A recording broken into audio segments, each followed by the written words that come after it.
إنما يخشى الله من عباده العلماء. السلام عليكم ورحمة الله وبركاته. إن الحمد لله نحمده ونستعينه ونستغفره ونعوذ بالله من شرور أنفسنا ومن سيئات أعمالنا. من يهده الله فلا مضل له ومن يضلل فلا هادي له، وأشهد أن لا إله إلا الله وحده لا شريك له، وأشهد أن محمدا عبده ورسوله صلى الله عليه وسلم. يا أيها الذين آمنوا اتقوا الله حق تقاته ولا تموتن إلا وأنتم مسلمون. يا أيها الناس اتقوا ربكم الذي خلقكم من نفس واحدة وخلق منها زوجها وبث منهما رجالا كثيرا ونساء، واتقوا الله الذي تساءلون به والأرحام إن الله كان عليكم رقيبا. يا أيها الذين آمنوا اتقوا الله وقولوا قولا سديدا يصلح لكم أعمالكم ويغفر لكم ذنوبكم، ومن يطع الله ورسوله فقد فاز فوزا عظيما. أما بعد، قال سبحانه وتعالى: وما خلقت الجن والإنس إلا ليعبدون. Allah subhanahu wa ta'ala dit dans le Coran: je n'ai créé les djinns et les hommes que pour qu'ils m'adorent. Donc Allah subhanahu wa ta'ala nous a créés dans un but bien précis. Nous n'avons pas été créés pour amasser le plus de biens possible, ou bien avoir le plus d'enfants possible, ou bien le fait de manger, de boire et de dormir. Mais plutôt Allah Azza wa Jal nous a éclairci dans le Coran le but de notre création, le fait qu'on l'adore seul, sans rien lui associer. Et pour que l'on puisse réaliser et concrétiser ce but, qui est de l'adorer seul sans associer, Allah Azza wa Jal a créé ce bas monde, cette dunya, qui est en réalité un champ de labour, une demeure où le serviteur doit semer des bonnes actions afin de pouvoir récolter des récompenses dans l'au-delà. Mais malheureusement, beaucoup d'entre nous ont fait de ce bas monde le but de leur existence. L'objectif de certaines personnes est de réunir le plus de biens possible, ou bien de faire le plus d'enfants possible, ou bien de jouer, de rigoler, de s'amuser, de voyager, et tout ceci est dû à l'insouciance. Tout ceci est dû à l'insouciance. L'insouciance de la vie éternelle, l'insouciance de la mort, l'insouciance de la tombe, l'insouciance de l'enfer. Et pourtant, celui qui lit le Coran et le médite comme il se doit, il verra qu'Allah subhanahu wa ta'ala a parfaitement décrit ce monde et qu'il nous a mis en garde contre le fait d'être trompé par toutes les jouissances éphémères qui s'y trouvent.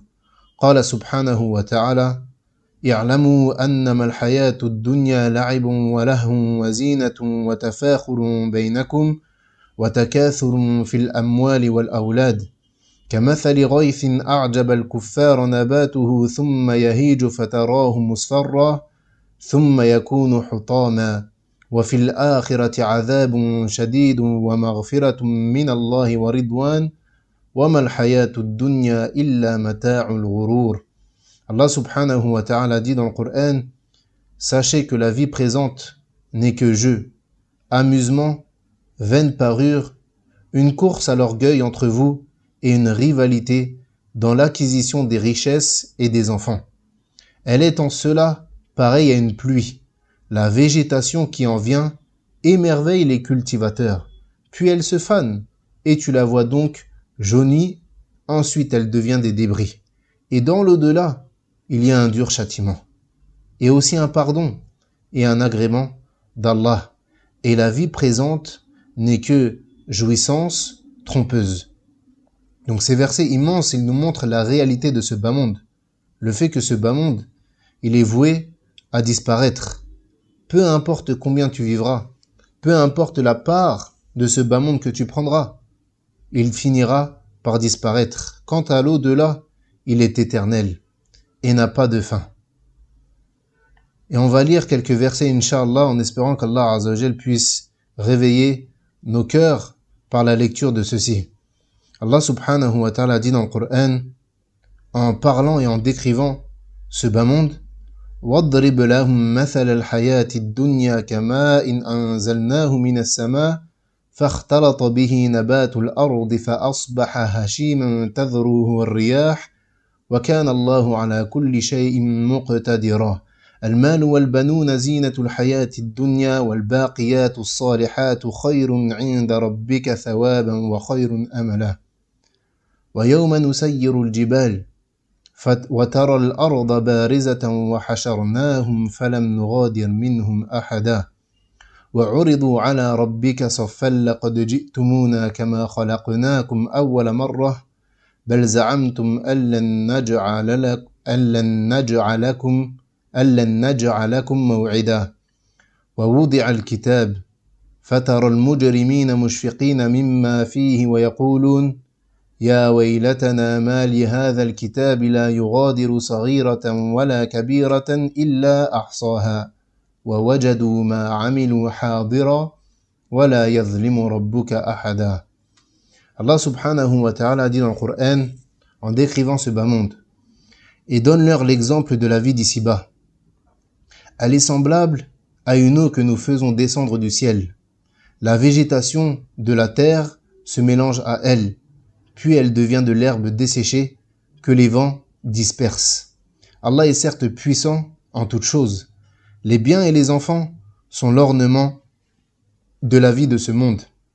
Cependant, les bonnes œuvres qui persistent ont auprès de ton Seigneur une meilleure récompense et suscitent une belle espérance. Le jour où nous ferons marcher les montagnes et où tu verras la terre nivelée comme une plaine, et nous les rassemblerons sans en omettre un seul. Et ils seront présentés en rang devant ton Seigneur. Vous voilà venus à nous, comme nous vous avons créé la première fois. Pourtant, vous prétendiez que nous ne remplirions pas nos promesses. Et on déposera le livre de chacun. Alors tu verras les criminels, effrayés à cause de ce qu'il y a dedans, dire malheur à nous. Qu'a donc ce livre à n'omettre de mentionner ni péché véniel, ni péché capital. Et ils trouveront devant eux tout ce qu'ils ont œuvré. Et ton Seigneur ne fait du tort à personne. Ces versets sont en réalité des versets immenses. Et ils sont en réalité la réalité même de la vie. Ces versets sont la réalité de la vie. Allah a ordonné à son prophète de nous donner un exemple de la vie d'ici-bas. Et lorsqu'Allah Azza wa Jalla donne des exemples, c'est pour nous faciliter la compréhension d'une chose. Donc il dit et donne-leur l'exemple de la vie d'ici-bas. Yani, qu'est-ce que la vie d'ici-bas? À quoi est-elle similaire? Elle est semblable à une eau que nous faisons descendre du ciel. La végétation de la terre se mélange à elle. Yani, l'eau, lorsqu'elle se mélange à la terre, elle fait pousser des plantes. L'eau, elle fait revivre la terre. Naam, et de par ce biais-là, il y a la poussée des plantes ou bien des fruits, etc. Puis elle devient de l'herbe desséchée que les vents dispersent. Yani, une fois que cette végétation a poussé, qu'est-ce qu'il se passe ensuite? Eh bien, cette végétation, ces fleurs, ces plantes finissent par faner. Donc voilà la réalité de cette vie. Tout comme ces plantes, tout comme ces herbes qui ont poussé et finissent par faner, tout comme cette eau qui descend du ciel rapidement, disparaît tout aussi rapidement, eh bien cette vie va se terminer rapidement. Et notre exemple à nous, il est l'exemple de la végétation, des plantes. Naam, car ces plantes, elles sortent de la terre toutes petites, puis ensuite elles grandissent, puis elles fanent. Et ceci est à notre image. Nous naissons petits, puis nous grandissons à toute allure, puis nous mourrons. Et ceci dans un laps de temps très court. Hier, nous étions enfants. Aujourd'hui, nous sommes jeunes. Demain, nous serons vieux. Puis on va mourir. Et certains ne passent même pas par toutes ces étapes-là. Mais plutôt, certains meurent enfants et certains meurent jeunes. Comme on dit, les cercueils sont de toutes les tailles. Les cercueils sont de toutes les tailles. Et subhanallah, tu vois les gens se réjouir, fêter leurs anniversaires, être heureux d'avoir pris une année, alors qu'en réalité, ils ont perdu une année. En réalité, ils se sont rapprochés de la mort. قال ميمون بن مهران رحمه الله لجلسائه يا معشر الشيوخ ما ينتظر بالزرع إذا ابيض قالوا الحصاد قالوا الحصاد فنظر إلى الشباب فقال يا معشر الشباب إن الزرع قد تدركه الآفة قبل أن يستحصد. Il dit, Maïmoun ibn Mihran, aux gens qui étaient assis auprès de lui, ô vous les vieux, vous les anciens, ceux qui ont atteint la vieillesse, qu'est-ce qu'attend la végétation lorsqu'elle devient blanche, yani lorsque cette plante, elle arrive au moment où elle doit, yani à la fin de, comment dirais-je, de sa poussée, lorsqu'elle pousse et qu'elle arrive au moment où on la récolte. Qu'est-ce qu'elle attend? Donc il dit, qu'est-ce qu'attend la végétation lorsqu'elle blanchit? Et ils ont répondu, la récolte. Yani une fois que la végétation, yani une fois qu'une plante ou une fleur, ou bien des fruits, ou bien des légumes, ils sont arrivés à terme, yani on les récolte. Naam. Ensuite il dit, et où vous les jeunes?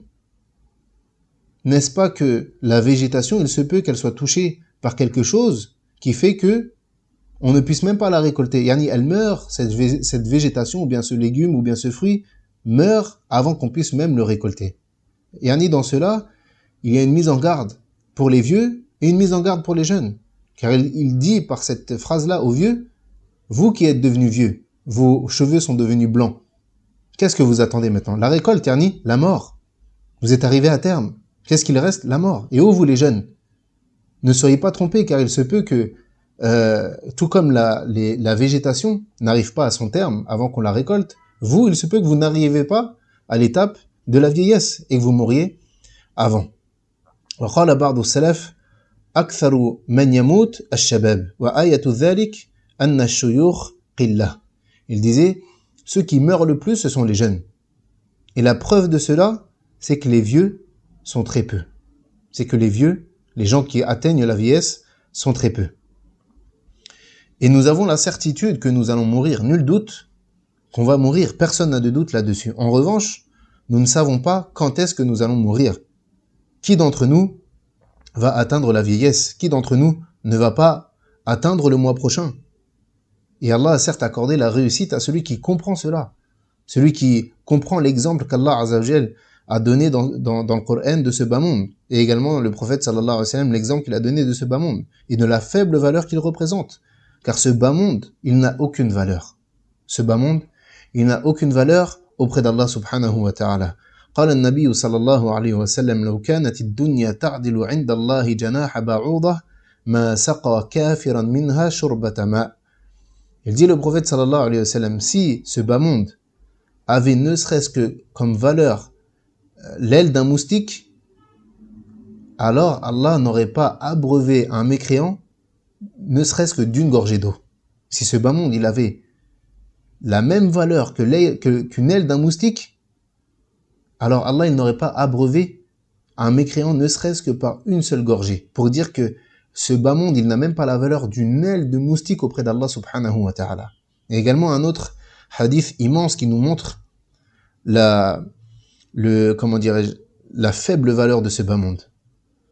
بينما رسول الله صلى الله عليه وسلم يسير بأحد أسواق المدينة والناس حوله إذ مر بجد أسك ميت أي سخلة صغيرة فتناوله فأخذ بأذنه ثم قال أيكم يحب أن هذا له بدرهم فقالوا ما نحب أنه لنا بشيء وما نصنع به قال أتحبون أنه لكم قالوا والله لو كان حيا كان عيبا فيه لأنه أسك أي مقطوع الأذن فكيف وهو ميت فقال صلى الله عليه وسلم فوالله للدنيا أهون على الله من هذا عليكم. Alors que le prophète sallallahu alayhi wa sallam marchait dans un des marchés de Médine avec des gens autour de lui, il est passé près d'un chevreau, yani l'enfant de la chèvre, il est passé près d'un chevreau qui était mort avec les oreilles coupées. Alors le prophète sallallahu alayhi wa sallam l'a pris par l'oreille et il a dit, est-ce que l'un d'entre vous aimerait l'obtenir pour un dirham? Yani, est-ce que l'un d'entre vous aimerait acheter cela, yani ce chevreau mort, pour un dirham? Ils ont répondu, on ne voudrait l'obtenir pour rien. Qu'allons-nous en faire? Yani, même si on nous le donnait, sans rien payer, on ne voudrait même pas l'avoir. Qu'est-ce qu'on va en faire? Ensuite, le prophète sallallahu alayhi wa sallam, répété, est-ce que vous aimeriez l'avoir? Et ils ont répondu, par Allah, s'il était vivant, nous le considérerions comme comportant un défaut, car il a les oreilles coupées. Alors que dire? Alors qu'il est mort. Alors le prophète sallallahu alayhi wa sallam a dit, par Allah, ce bas monde est encore plus insignifiant auprès d'Allah que ce chevreau pour vous. Yani, est-ce que vous voyez le peu de valeur qu'a ce chevreau pour vous? Yani, il ne vaut rien, il est insignifiant. Même gratuitement, vous ne le voulez même pas. Eh bien, tout ce bas monde, il est encore plus insignifiant auprès d'Allah. Et comme c'est venu dans le hadith de Abu Huraira, radiallahu anhu, le prophète sallallahu alayhi wa sallam a dit, Inna ad-dunya mal'ounah, mal'ounun ma fiha illa dhikrullah wa ma walah wa aliman wa muta'allima. Abu Huraira radiallahu anhu rapporte que le messager d'Allah sallallahu alayhi wa sallam a dit, retenez bien que ce bas monde est maudit et que tout ce qui s'y trouve est maudit, excepté l'évocation d'Allah, exalté soit-il, et ce qui s'y rattache, ainsi qu'un savant et un étudiant. Ce bas monde et tout ce qui s'y trouve est maudit. Tout ce bas monde, il est maudit. Il ne vaut rien, il n'a pas de valeur, excepté l'évocation d'Allah et tout ce qui s'y rattache, ainsi qu'un savant et un étudiant en sciences. C'est-à-dire, ce bas monde tout entier et tout ce qu'il comporte est maudit, sauf les œuvres pieuses. Tout le reste n'a pas de valeur. Pourquoi? Car tout le reste t'éloigne d'Allah subhanahu wa ta'ala. Et également, on voit dans ce hadith que l'étude de la science fait partie des meilleures œuvres. L'étude de la science fait partie des meilleures œuvres et que les savants sont parmi l'élite des serviteurs d'Allah subhanahu wa ta'ala. Et en réalité, la vie du serviteur, elle tourne autour de 4 choses dans ce bas monde. Autour des biens, des enfants, des bonnes actions et des mauvaises actions. La vie tout entière du serviteur tourne autour de ces choses-là. Les biens, les enfants, les bonnes actions, ainsi que les mauvaises actions. Et Allah Azza wa Jal, il nous a informé dans le Coran que les biens et les enfants sont l'ornement de la vie d'ici-bas. Mais leur profit est uniquement dans ce bas monde et n'est guère profitable dans l'au-delà, sauf si le serviteur s'en est servi dans le but de se rapprocher d'Allah tabaraka wa ta'ala. Allah Azza wa Jal, il dit يَوْمَ لَا يَنْفَعُ مَالٌ وَلَا بَنُونَ إِلَّا مَنْ أَتَى اللَّهَ بِقَلْبٍ سَلِيمٍ. Il dit subhanahu wa ta'ala, le jour où les biens et les enfants ne seront pas profitables, sauf celui qui vient à Allah avec un cœur saint. Ce jour-là, yani yawm al-qiyamah, ni tes biens, ni tes enfants ne te serviront à quelque chose. La seule chose qui te servira, c'est de venir à Allah Azza wa Jal avec un cœur saint. Et le cœur saint, comme le dit Abdurrahman al-Sa'di, rahimahullah ta'ala, il dit le cœur saint, dans son tafsir, il dit le cœur saint, c'est celui qui est exempt de toute trace de shirk et de doute, de l'amour pour le mal, ainsi que pour l'obstination dans les innovations et les péchés. Plutôt, yani le cœur saint, c'est celui qui est caractérisé par l'inverse de cela, à savoir la sincérité, la science, la certitude, l'amour pour les bonnes actions, et qui aime ce qu'Allah aime, et dont les passions sont en conformité avec la législation d'Allah subhanahu wa ta'ala. Donc les biens et les enfants ne seront d'aucune utilité. Ce qui reste, yawm al-qiyamah, ce sont les bonnes œuvres. Ce qui reste, ce sont les bonnes œuvres. قال سبحانه وتعالى المال والبنون زينة الحياة الدنيا والباقيات الصالحات خير عند ربك ثوابا وخير أملا. Il dit, subhanahu wa ta'ala, les biens et les enfants sont l'ornement de la vie de ce bas monde. Cependant, les bonnes œuvres qui persistent ont auprès de ton Seigneur une meilleure récompense et suscitent une belle espérance. Donc les œuvres pieuses, elles ont plus de valeur que les biens et que les enfants en abondance. Pourquoi? Car au final, c'est ce qui va rester avec toi. Et une fois que tu meurs, qu'est-ce que tu vas faire de tes enfants? Une fois que tu meurs, qu'est-ce que tu vas faire de tes biens? La seule chose qui va venir avec toi, c'est tes bonnes œuvres. Et c'est ce qui est venu dans le hadith de Anas, radiallahu anhu, qui rapporte que le prophète sallallahu alayhi wa sallam a dit يَتْبَعُ الْمَيِّتَ ثَلَاثَةً أَهْلُهُ وَمَالُهُ وَعَمَلُهُ فَيَرْجِعُ اثْنَانٌ وَيَبْقَى وَاحِدٌ يَرْجِعُ أَهْلُهُ وَمَالُهُ وَيَبْقَى عَمَلُهُ. Anas ibn Malik radiallahu anhu, il rapporte que le messager d'Allah sallallahu alayhi wa sallam a dit 3 choses accompagnent le mort jusqu'à sa tombe. sa famille, sa fortune et ses œuvres. Lorsque tu meurs, il y a 3 choses qui viennent avec toi, vers ta tombe. Ta famille, qui suivent ton cortège funéraire, ta fortune, et les gens de science ils disent que parfois c'est le fait que la personne elle ait payé le linceul et toutes ces choses-là, elle est payé le linceul dans lequel elle est enveloppée, etc. Et ses œuvres. 2 d'entre elles reviennent tandis qu'une seule reste. Sa famille et sa fortune, ils repartent.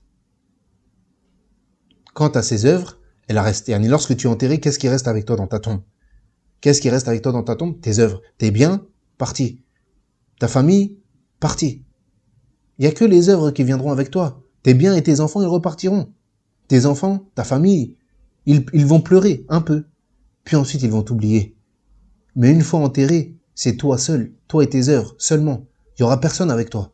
Tu seras face à ce que tu as avancé dans ce bas monde. Toi et toi, avec personne. Personne ne pourra t'être bénéfique. Il n'y aura seulement toi et tes œuvres. Toi, est-ce que tu as fait? Toi, est-ce que tu as avancé? Tes connaissances, ta famille, tes amis, ta fortune ne te seront d'aucune utilité. Et dans le hadith de Al-Bara ibn Azib, radiallahu anhu, dans le long hadith qui décrit ce qui va se passer dans la tombe, il dit que le prophète sallallahu alayhi wa sallam, dans une partie de ce hadith-là, car il est très long, il dit « Et puis son âme », en parlant de l'âme du croyant, il dit « Et puis son âme sera ramenée à son corps. Et 2 anges se présenteront à lui et le mettront debout et lui diront « Qui est ton Seigneur ?» Il dira « Allah est mon Seigneur. » « Quelle est ta religion ? L'islam est ma religion. Que dis-tu à propos de cet homme qui vous a été envoyé ? Il dira « Il est le messager d'Allah, sallallahu alayhi wa sallam. » Comment l'avez-vous su ? J'ai lu le livre d'Allah et j'y ai adhéré et j'ai cru en lui.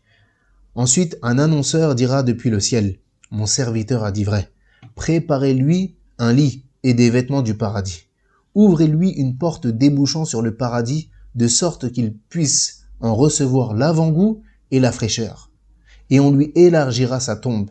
On lui élargira sa tombe l'espace d'une vue d'œil. Il pourra voir jusqu'à l'horizon. On lui élargira sa tombe aussi grand que l'horizon. Et un homme se présentera à lui. Et c'est ici le sujet duquel on est en train de parler. Et un homme se présentera à lui pour lui dire « Sois rassuré que ce jour est celui qui t'était promis. » Qui est cet homme? Un homme va venir dans ta tombe.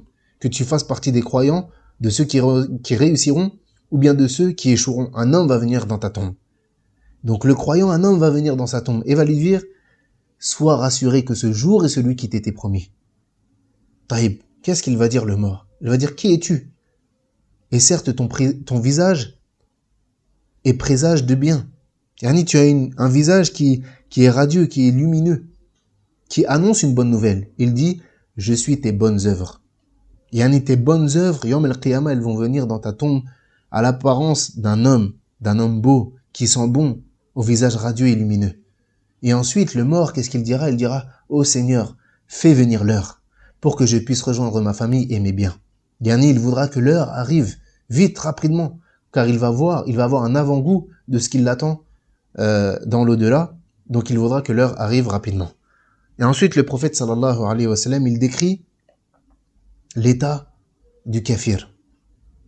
Il dit, c'est alors que l'âme du défunt sera ramenée à son corps. Et les anges l'interrogeront en ces termes. Qui est ton Seigneur? Il dira, je ne sais pas. Ensuite, il dira, quelle est ta religion? Il dira, je ne sais pas. Il dira, que dis-tu à propos de cet homme qui vous a été envoyé? Il dira, je ne sais pas. Alors un annonceur dira depuis le ciel, préparez-lui un lit et des vêtements de l'enfer. Ouvrez-lui une porte débouchant sur l'enfer. Chaleur et vent brûlant lui viendront de là et sa tombe sera rétrécie de telle sorte que ses côtes vont s'entrecroiser. Wal'iyadhu billah.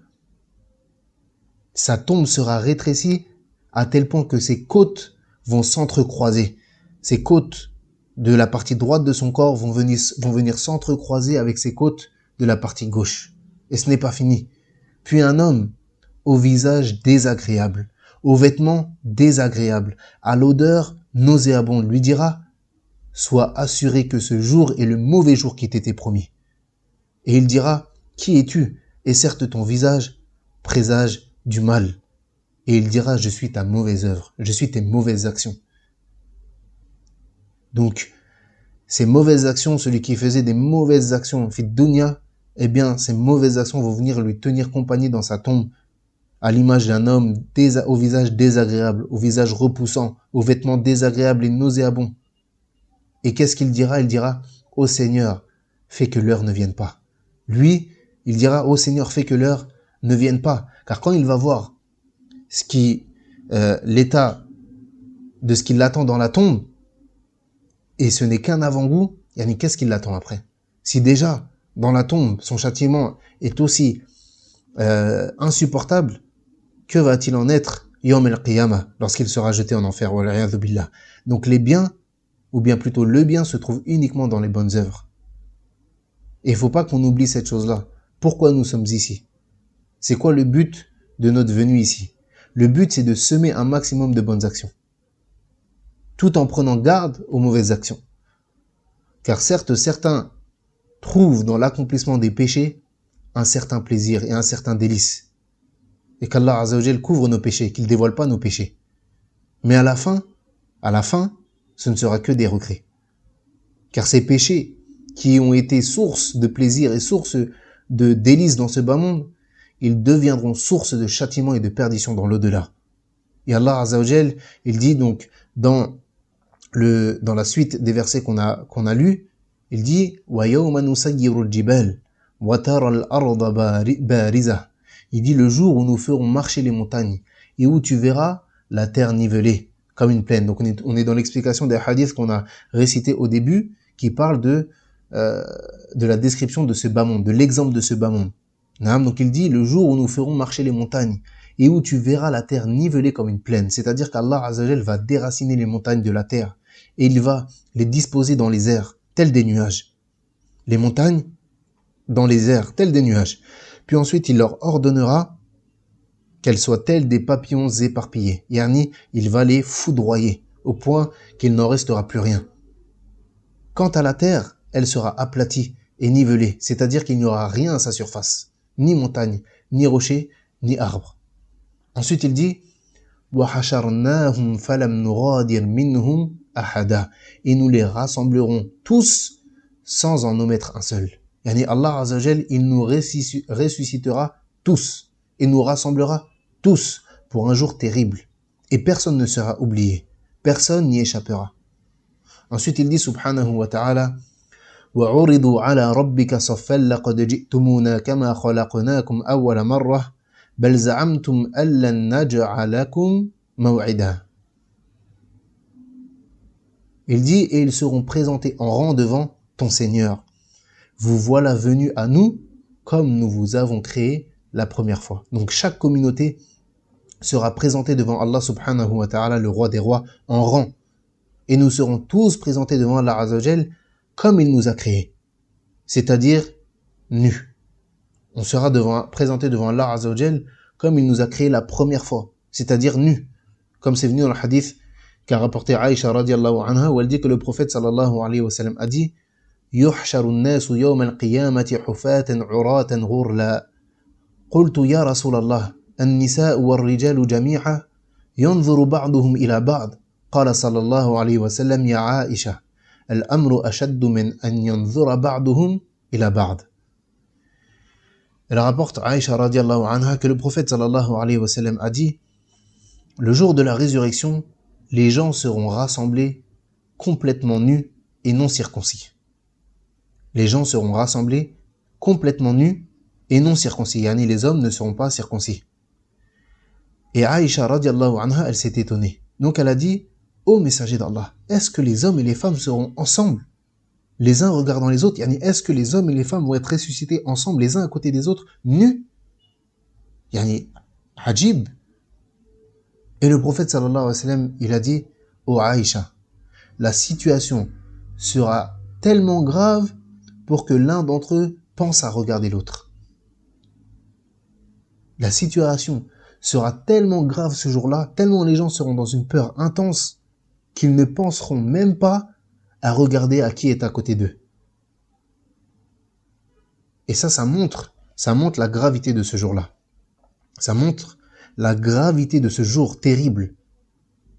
Naam. Et ensuite, Allah Azza wa Jal, il va s'adresser à ceux qui reniaient la résurrection, ceux qui n'y croyaient pas, ceux qui se moquaient des versets d'Allah subhanahu wa ta'ala. Et il dit, Bel za'amtum allan naj'a lakum maw'ida. Il dit, pourtant, vous prétendiez que nous ne mettrons pas en application de menaces. Et ce jour-là, ceux qui démentaient la résurrection, ceux qui n'y croyaient pas, qu'ils disaient que c'était mensonge, que les versets d'Allah Azza wa Jal étaient mensonges, qu'on ne croit pas que nous serons ressuscités, eh bien, ils verront la menace de leurs propres yeux.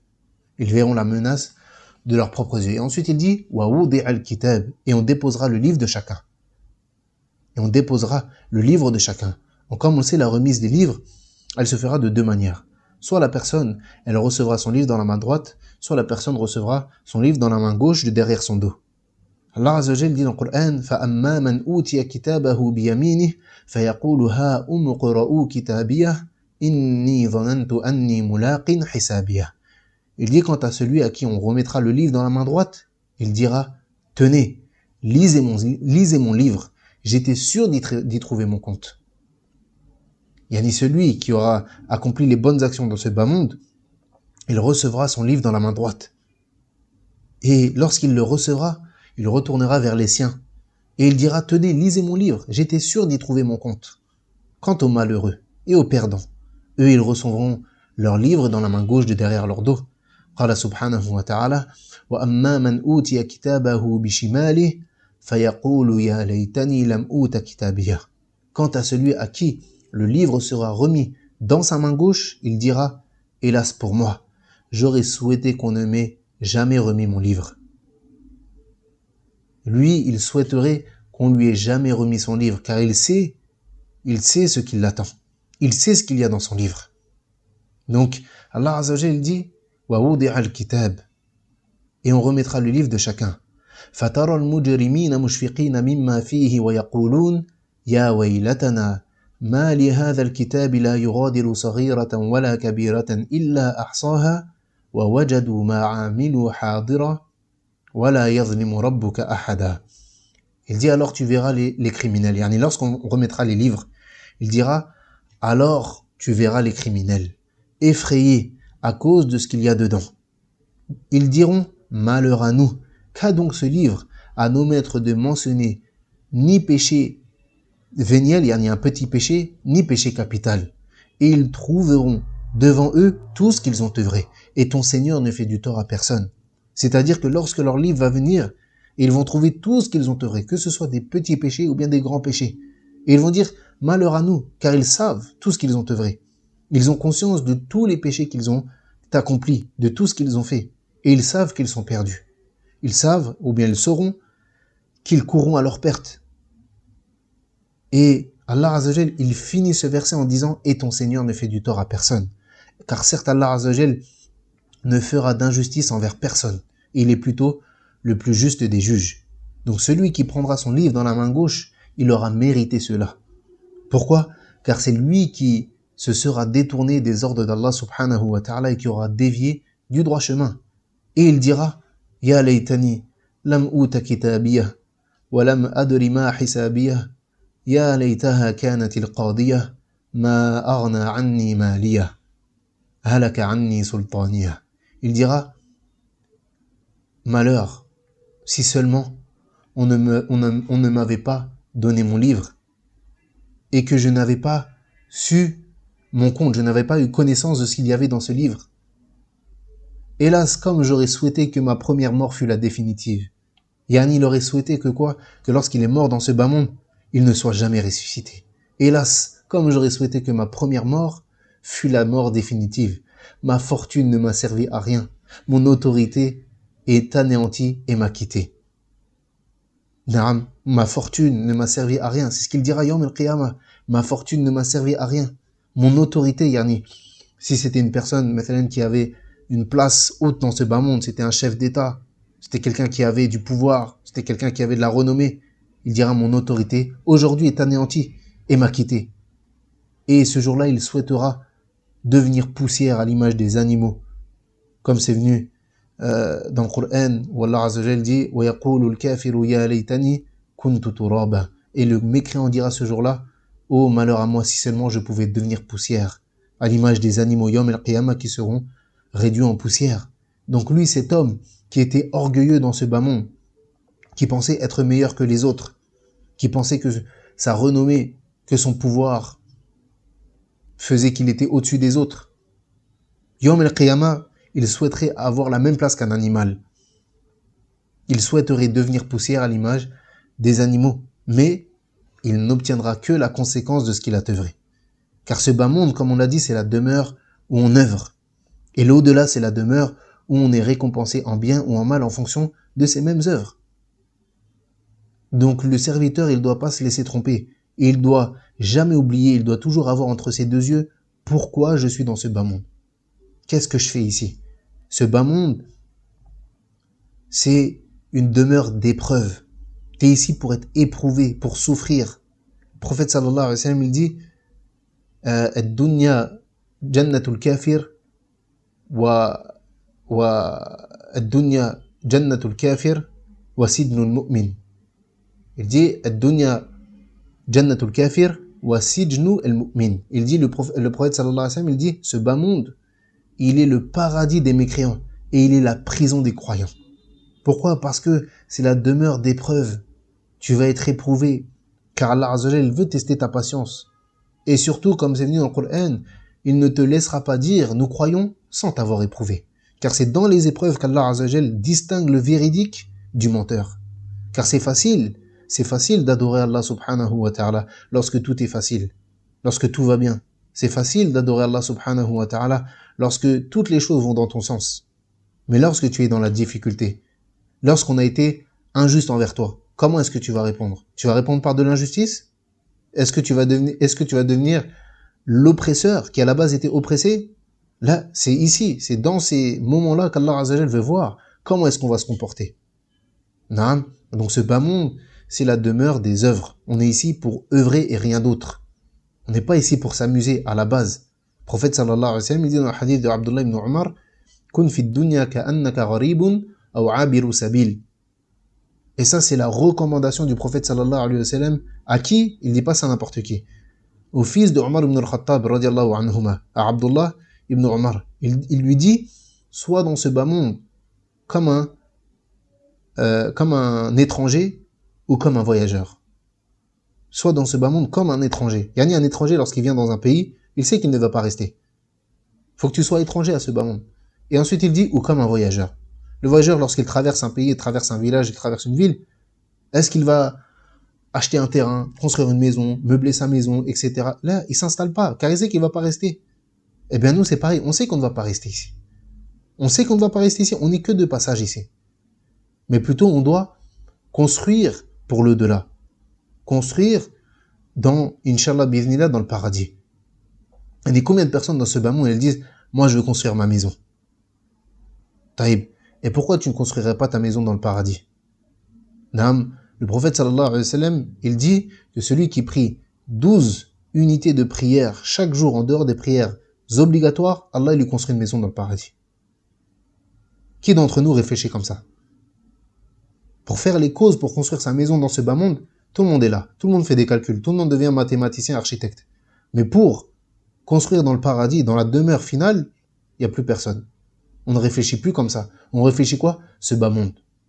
On a oublié que peut-être qu'on fait des projets sur des années, alors que le lendemain, on ne sera même pas parmi les gens qui se réveilleront. Et pour revenir au jugement, parmi la communauté de Mohammed sallallahu alayhi wa sallam, certains rentreront au paradis sans jugement ni châtiment. Et qu'Allah Azza wa Jal nous compte parmi eux. Et lorsque le prophète sallallahu alayhi wa sallam a dit que 70 000 parmi sa communauté rentreront au paradis sans jugement et sans châtiment, les compagnons radiallahu anhum, ils ont demandé qui sont-ils?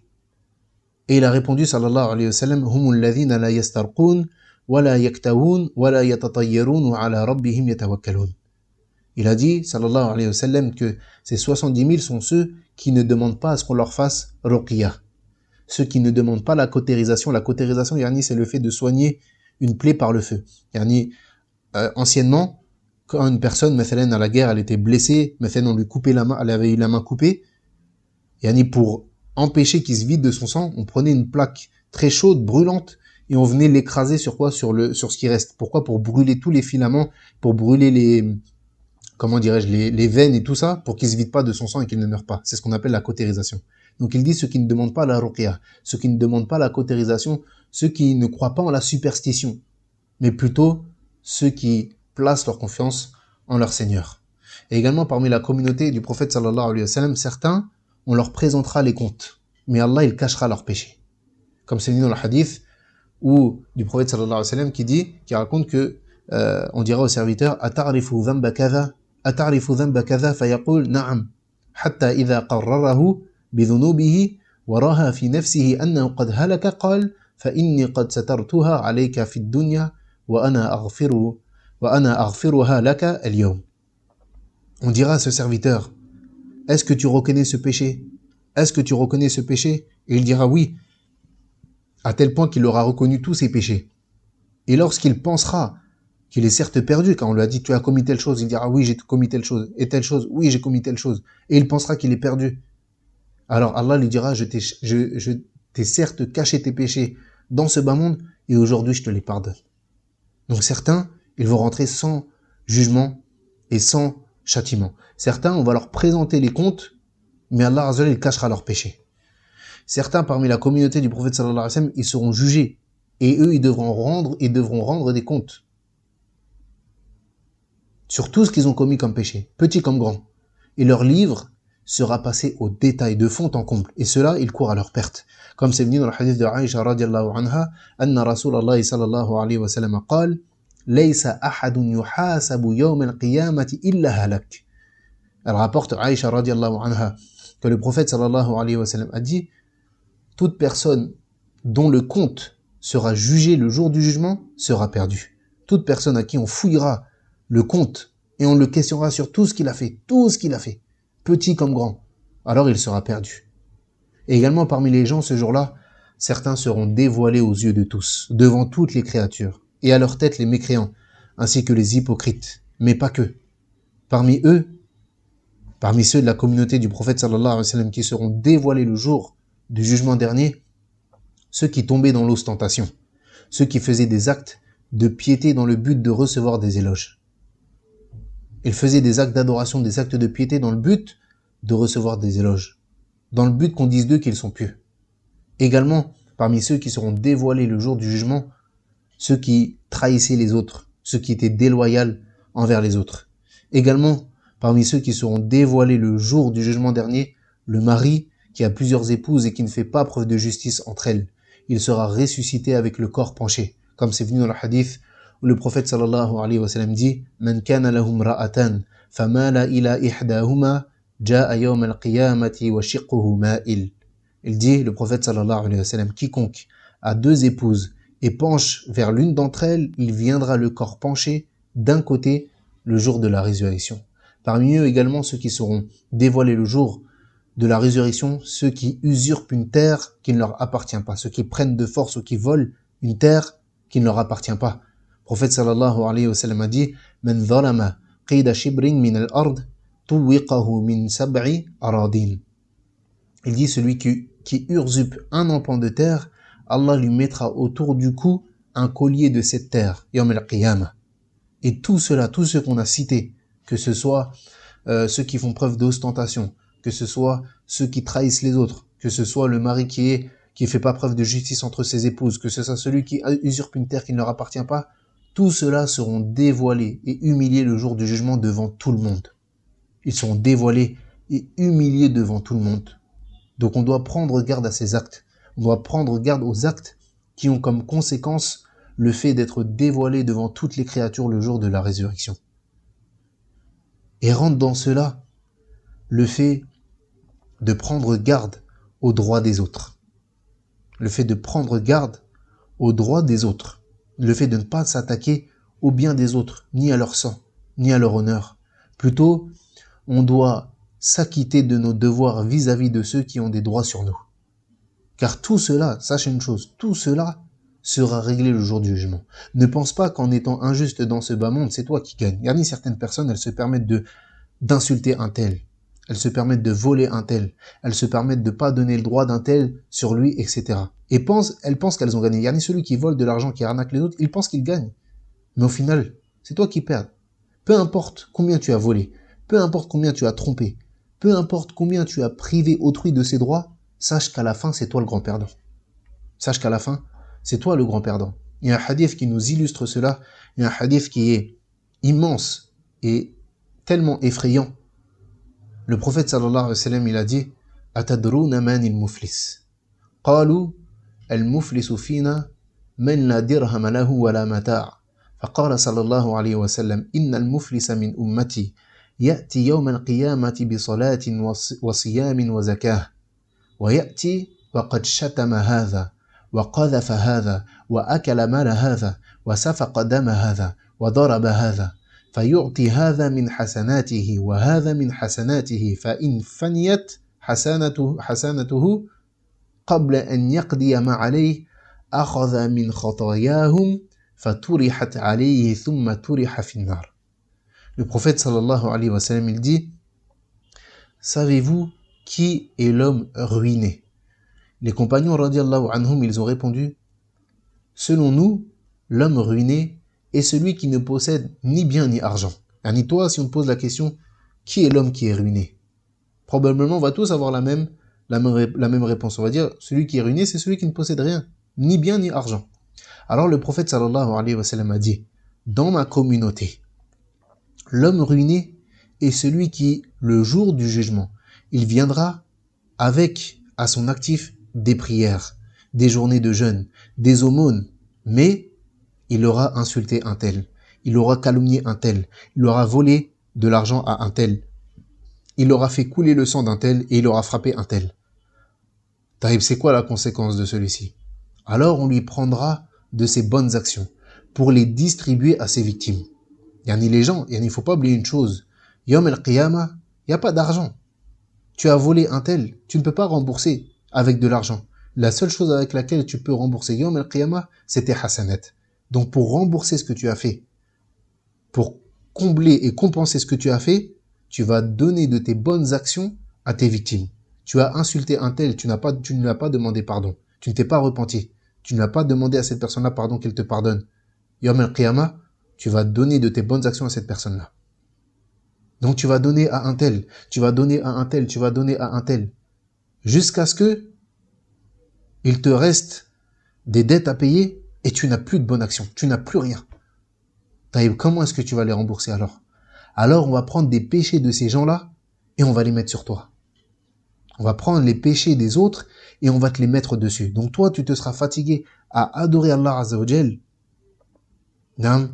à faire des bonnes actions, mais à côté de ça, tu ne t'es pas préservé des mauvaises actions et surtout dans les droits des autres. Et tu vas arriver Yom el-Qiyamah avec rien du tout. Et au contraire, tu vas repartir avec les péchés des autres. Puis ensuite, comme c'est venu dans le hadith à la fin, puis on le jettera en enfer. Puis, on les jettera en enfer. Et ça, c'est une mise en garde immense. C'est une mise en garde immense quant au fait de ne pas nous acquitter ou bien d'être injuste envers autrui. Il y a certaines personnes, elles pensent que l'injustice, c'est quelque chose de minime. C'est rien d'être injuste. Yani, j'ai pas donné mon droit à un tel, c'est pas grave. Je me suis pas acquitté de ma dette envers un autre, c'est pas grave. J'ai insulté un tel, c'est pas grave. J'ai calomnié un tel, c'est pas grave, c'est rien. C'est qu'une parole. J'ai parlé, j'ai oublié.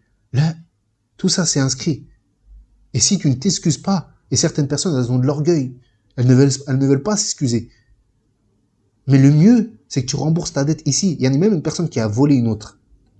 Tamam, c'est mieux que tu rembourses ici que tu rembourses là-bas. C'est mieux que tu rembourses ici que tu rembourses là-bas. Tamam. Donc, on doit faire attention à nous acquitter. Toute personne qui a un droit sur nous, on doit faire attention à s'en acquitter. Et de ne pas être injuste envers quiconque. On doit donner de l'importance aux droits qu'Allah a donnés aux autres sur nous. Et en particulier ici, le droit immense qui est le droit des parents. Le droit immense qui est le droit des parents. Prends garde à ne pas t'acquitter du droit de tes parents sur toi. Tes parents, ils ont un droit immense sur toi. Immense. Allah Azza wa Jal, il a joint entre son droit à lui et le droit des parents à 5 endroits différents dans le Coran. وَقَضَى رَبُّكَ أَلَّا تَعْبُدُوا إِلَّا هِيَّ وَبِالْوَالِدَيْنِ إِحْسَانًا. Certes, Allah a ordonné de l'adorer seul, sans rien lui associer, et d'être bienfaisant envers ses parents. Et quand bien même il ne serait pas musulman. Allah Azza wa Jal nous a ordonné d'être bienfaisant envers nos parents. Dans le Coran, quand bien même ils ne seraient pas croyants, quand bien même ils nous appelleraient à la mécréance, quand bien même tes parents ils te combattent dans ta religion, Allah Azza wa Jal te dit « Wa sahibahuma fi dunya ma'rufa » et comporte-toi avec eux dans ce bas monde d'une bonne manière. Comporte-toi avec eux dans ce bas monde d'une bonne manière. Donc on doit prendre garde à s'acquitter des droits des autres sur nous et on doit faire attention et ne pas se laisser avoir par ce bas monde. Parfois on réfléchit comme si on va faire toute notre vie ici. Je veux pas faire ci, c'est difficile pour moi de faire ça, etc. Comme si on va vivre ici. On va mourir. On va tous mourir. On est tous morts. On est tous déjà morts. Allah Azza wa Jalla dans le Coran, Ata amrullahi fala tasta'jiluh. Il dit certes, l'affaire est venue, ne soyez pas pressés. Yani, il parle de quoi ici? Il parle de la résurrection. Naam. Et il dit, pour ceux qui font un petit peu d'arabe, il a utilisé le verbe ata. Et ata, c'est un verbe du passé. L'heure est venue déjà. Il dit, l'affaire est déjà venue. Yani Yom al-Qiyamah, il est déjà là. Pourquoi? Parce que tellement c'est proche, c'est comme si c'était déjà là. Tamam. Et pour clôturer, Inch'Allah, on va lire un poème qui parle de ce bas monde. Le poème de Abu Ishaq al-Ilbini qui s'appelle Da'i al-Maut. قال أبو إسحاق الإلبيني رحمه الله تعالى تفت فؤادك الأيام فتى وتنحت جسمك الساعات نحتا وتدعوك المنون دعاء صدق ألا يا صاح أنت أريد أنت أراك تحب عرسا ذات خدر أبت طلاقها الأكياس بتا تنام الدهر ويحك في غطيط بها حتى إذا مت انتبهت فكم ذا أنت مخدوع وحتى متى لا ترعوي عنها وحتى فليست هذه الدنيا بشيء تسوءك حقبة وتسر وقتا وغايتها إذا فكرت فيها كفيئك أو كحلمك إن حلمت سجنت بها وأنت لها محب فكيف تحب ما فيه سجنت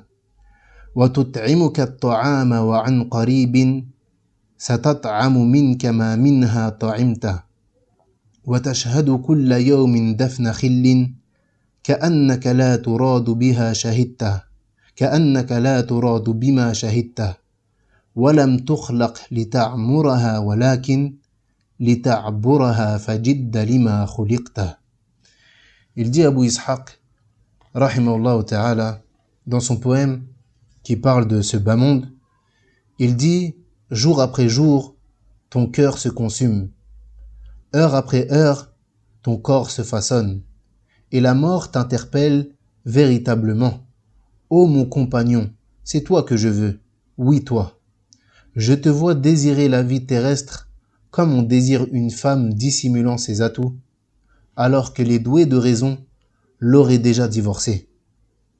Malheur à toi, ô combien tu dors pris dans les ronflements. Ce n'est que lorsque la mort te frappera que tu te réveilleras. Combien de fois as-tu été dupé par celle-ci? Mais jusqu'à quand vas-tu y rester attaché? Cette vie d'ici-bas n'a aucune valeur. Elle te nuit plus qu'elle ne t'est bénéfique. Et si tu médites sur sa réalité, tu comprendras qu'elle est aussi éphémère que ton ombre ou que ton rêve. Tu es son prisonnier, mais pourtant tu l'aimes. Et comment peux-tu aimer une chose dans laquelle tu es retenu prisonnier? Pour le moment, c'est elle qui te nourrit, mais d'ici peu, elle se nourrira du corps qu'elle a elle-même nourri. Tu assistes chaque jour à l'enterrement d'un proche, et tu agis comme si tu n'étais pas concerné par cela. Tu n'as pas été créé pour que tu t'y installes, mais plutôt pour y être un simple passager. Alors efforce-toi d'accomplir ce pourquoi tu as été créé. وهذا ما تيسر لنا ذكره. نعم. Et on demande à Allah subhanahu wa ta'ala de nous compter parmi ceux qui ne sont pas insouciants et par ceux qui nous considèrent et qui nous comptent parmi ceux qui ont qui ont conscience de leur but et qu'ils nous aident à concrétiser notre but dans ce bas monde et qu'ils fassent qu'on ne soit pas trompé par ce bas monde. Et on en profite également pour rappeler que ce soir nous sommes dans la 27e nuit de Ramadan et qui est une des nuits les plus propices à être Laylatul Qadr. Donc je vous enjoins à vous ainsi qu'à moi-même de multiplier les efforts durant cette nuit-là et on demande à Allah Azza wa Jal de nous faire parvenir Laylatul Qadr. Wallahu a'lam, subhanakallahumma wa bihamdik, ashhadu an la ilaha illa anta astaghfiruka wa atubu ilayk wa sallallahu ala nabiyyina Muhammad wa ala alihi wa sahbihi ajma'in. Assalamu alaykum wa rahmatullahi wa barakatuh.